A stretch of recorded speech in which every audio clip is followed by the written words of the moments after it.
আজিৰ পৰা কিছুদিন আগত আমি BCCIৰ এণ্টি কৰাপশ্যনৰ পৰা এটা মেইল পাইছিলোঁ যে আমি অসমৰ 4জনমান যুৱক বা খেলুৱৈ মেক্স ফিক্সিঙৰ লগত জড়িত বুলি খবৰ পাইছিলোঁ আৰু তেখেতলোকে আমাক অনলাইন ৰিপৰ্টো পঠাইছে যে 4জন যুৱকে আমাৰ যি সৈয়দ মুস্তাক আলী টুৰ্ণামেণ্ট চলি আছে লক্ষ্ণৌত তাৰ কিছু প্লেয়াৰক যোগাযোগ কৰিছিলে যাতে মেক্স ফিক্সিং কৰিব লাগে, এনেকৈ ৰান আউট কৰিব লাগে বা আউট হৈ দিব লাগে।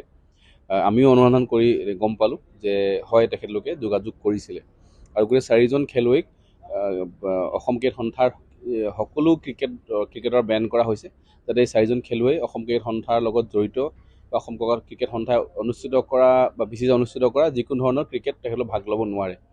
তথা সেইটোত আমি ক্ৰিকেট সন্থা হিচাপে বেন কৰিলোঁ।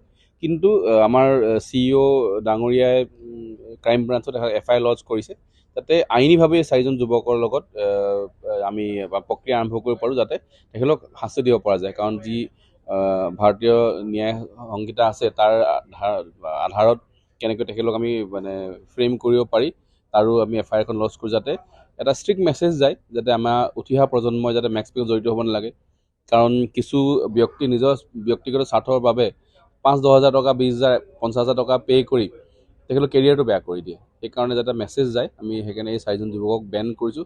আৰু কিছু যুৱকৰ নামো মানুহে আমাৰ আগত কৈছে বা আমি গম পাইছোঁ, কিন্তু কিছু অনুসন্ধান নকৰাকৈ নাম ল'বলৈ ভাল নহয়। কিন্তু আমি আৰু অন্যান্য সকলো খেলুৱৈক অনুসৰণ কৰি যাতে কোনোবাই মেক্স ফিক্সিঙত জড়িত হৈছে নেকি।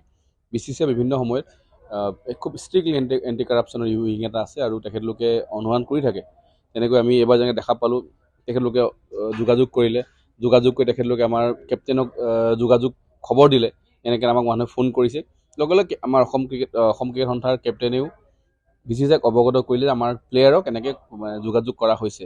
মই ভাবোঁ যে যিসকল সচেতন প্লেয়াৰ সেইসকল প্লেয়াৰে কেতিয়াও প্ৰমোট নকৰে আৰু লগে লগে গম পোৱাৰ লগে লগে আমাক খবৰ দিলে আৰু আমি ষ্ট্ৰিক্ট একশ্যন লৈছোঁ। আগন্তুক সময়তো এনেকুৱা যদি আমি গম পাওঁ যাতে খেল বেয়া নহয় বা উঠি অহা প্ৰজন্ম বা এজনমান প্লেয়াৰৰ কাৰণে বাকী প্লেয়াৰবোৰ যাতে অসুবিধা নহয় আমি এনেকৈ একশ্যন লৈ গৈ থাকিম।